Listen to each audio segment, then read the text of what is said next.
What is going on, my broskiis? My name is Toadskii, back again, here to bring you guys yet another One Piece Treasure Cruise video. So in this video today, we're going through the brand new Colosseum that arrived on Global, which of course with the Stampede celebration is going to be a Stampede character, which is Trafalgar Law. Really big fan of this character's artwork, looks really cool, and just all in all, looking forward to the Stampede celebration. But here we go, let's go ahead and break him down first, understand what you guys are farming for, and then we'll get to the Chaos difficulty version of this Colosseum. I do think this Colosseum is actually kind of tricky, and I think a lot of people will find it quite difficult, but remember, you can still farm the underground difficulty, which does make it a lot easier on people that don't have amazing characters on their account. But anyways, let's talk about the Trafalgar Law. He is a Psi Slasher Cerebral. His captain ability will boost Slasher and Cerebral characters' attack by 2.5, as well as giving them a 1.2 times HP and recovery boost. And then after you land 3 attacks that are good or better, you're going to boost the attack of Slasher and Cerebral by 2.8 times instead. Not a great captain ability for a free-to-play character, but, you know, if you are just starting off the game, this is not a terrible unit to get, I suppose. His special ability, which starts at 28 turns after his limit break. If he's pre-limit break, he will be at 29 turns, but after limit break and maxing his special, he goes down to 13 turns. So you need 15 skill ups in order to max him out. But his special ability is quite interesting. So it reduces the crew's attack down and special bind duration by 4 turns. So amazing piece of utility there. Additionally, he has an added effect where if you activate the special and your health is above half, you get a 2 times attack to your Slasher and Cerebral characters for 1 turn. Very, very unique type of ability there, with amazing utility and an attack boosting special. However, if you are below 30% HP, you heal 70% of your crew's maximum health. So you get a little bit of healing if you're at low HP, and you get an attack boost if you're at high HP. This means that if you are between the 30 and 50% range of your health bar, you do not get any additional effects aside from the fact that you can remove 4 turns of attack down and 4 turns of special bind. So a pretty interesting type of special ability. Obviously, you get the best effects when you are above 50% HP, so you do have to make sure that the teams that you put this guy on aren't going to be inflicted with a lot of damage, otherwise you're not going to be getting his attack boost. But obviously it depends on the situation. You can just put him on your team just for the health recovery. It really depends on your team and your team build and your situation that you're in, but all in all, a pretty interesting special. I think most of the time though, he will be used to remove special bind and attack down on your crew, which I think is a very, very nice added effect that this character has. As for his 2 sailor abilities, his first one reduces special bind on himself by 5 turns. I think this is great. I love the fact that he's a special bind remover that also removes it with his sailor ability. However, I do kind of think that it would have been nice if his special ability also removed it by 5 turns rather than 4 turns with his special. Very, very odd.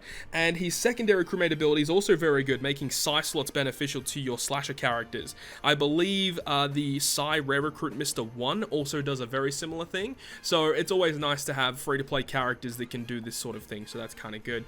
His 2 limit break abilities is 5% damage reduction against Int. He also has 5 turns of slot bind removal. He does have a support ability to Psi characters, giving them 5% of his base stats.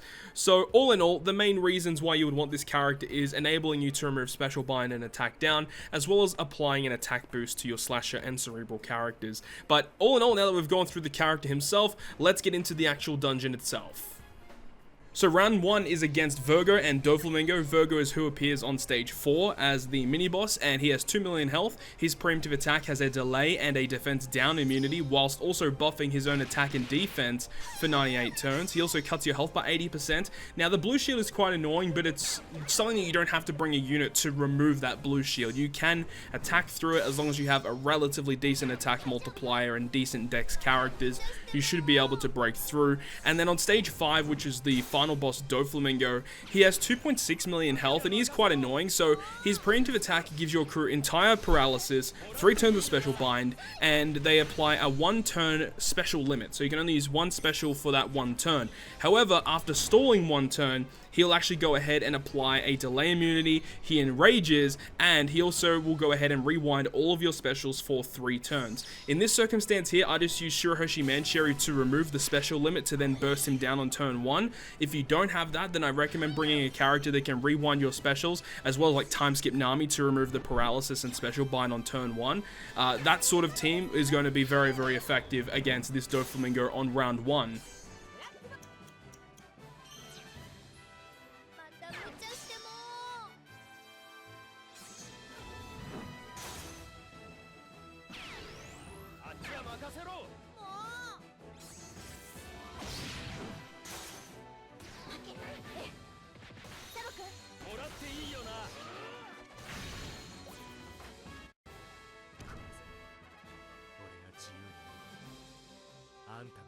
Round 2 is going to be against Corazon on stage 4 and Sengoku on stage 5. Corazon has 2 million health and his preemptive will blind you for 10 turns, which is why I have Kobe on my team with his Sailor ability to remove that.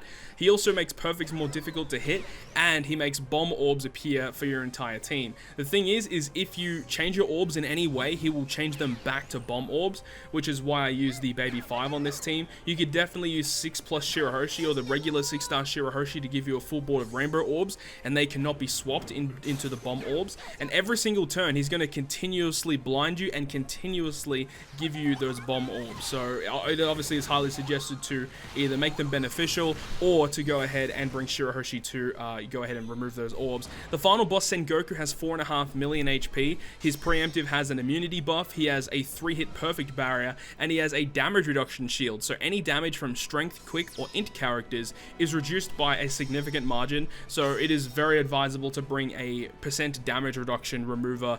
After the first turn, if you don't kill him, he will apply 6 turns of attack down and 6 turns of chain coefficient reduction. And after turn 6, he's going to blow away your friend captain. So ideally, you want to bring a character to remove that damage reduction on turn 1 and try and kill him as soon as possible.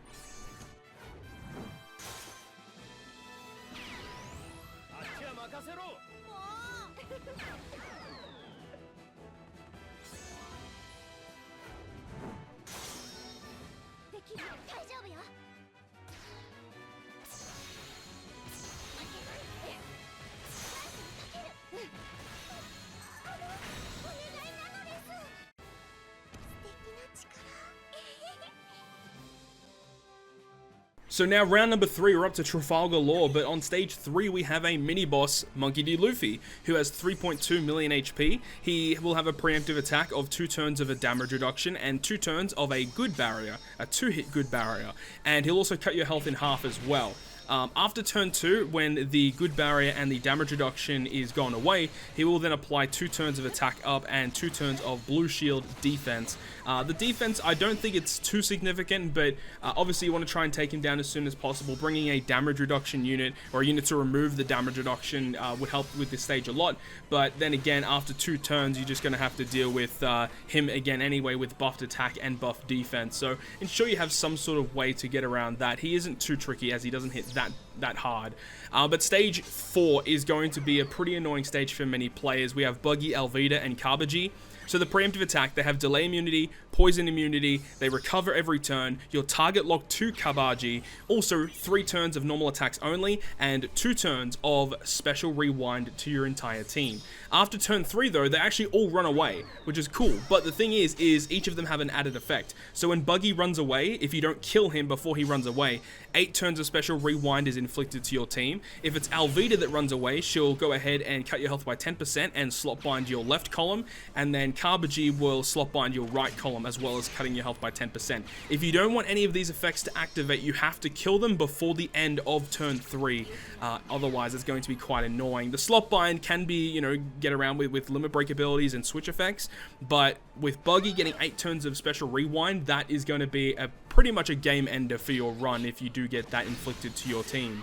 Now, the final boss, Trafalgar Law, does so many goddamn things. So first of all, he's a Psy unit. He has 10 million health, and his preemptive attack has full immunity buff. For 1 turn, he takes no damage from Sign Int, and for 1 turn, he makes all your orbs badly matching, except for Dex and Recovery orbs. He removes all your beneficial effects, so you can't carry buffs into this room, and he becomes a Strength character. Every single turn, he switches typing, so he starts with a Strength unit, goes to a Quick unit, and then goes to a Psi unit. Now, I'm not 100% sure if he switches again, like back to Strength, Quick, and then Psi again, but I do know that that is the order that he goes from Strength, Quick, then Psi.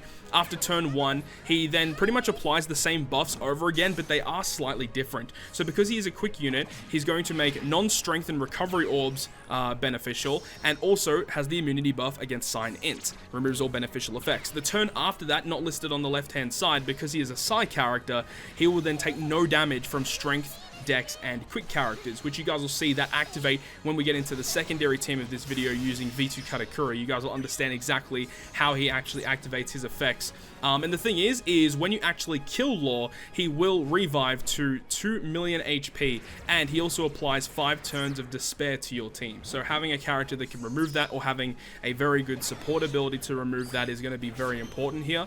Also, something to note is you cannot use an attack boost on this final boss stage, because if you do, he's going to bind your ship for 10 turns and remove all your beneficial effects. So the only way that you can bring an attack boost into this stage is if you use someone like Legend Lucy to carry it through from stage 4 into stage 5 with that perfect buff, but you can't bring like a multi-turn attack booster on stage 4 and carry that in, as he does remove your beneficial effects on the preemptive attack of stage 5.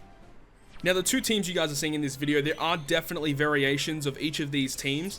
With the Carrot team, you could say I use characters like Legend NL and Shirahoshi Mancherry. You can definitely switch out some of those characters for like the regular Shirahoshi Legend, as well as like Legend Lucy, as Legend Lucy can be a type boosting effect that you can carry through multiple stages. And of course, there are ways to remove the despair, especially with that Carrot team that I used with Treasure Map Law. You can use his special ability in multiple different rooms here, which is good, allowing you to remove despair on the revive, and then you can use normal attacks to kill him, of course. But yeah, basically there are different variations for these teams you guys are seeing here, but I only included 2 different teams in this video today because I am quite busy today, so unfortunately I couldn't get a lot of different teams for you guys, but hopefully you guys still enjoyed this video today. Hopefully you guys did enjoy it, and if you guys did, make sure you go ahead and leave a like, and if you want to stay up to date with all the content that I post, including more One Piece Treasure Cruise content, make sure to hit the subscribe button down below. But on that, guys, I will see you guys within the next video.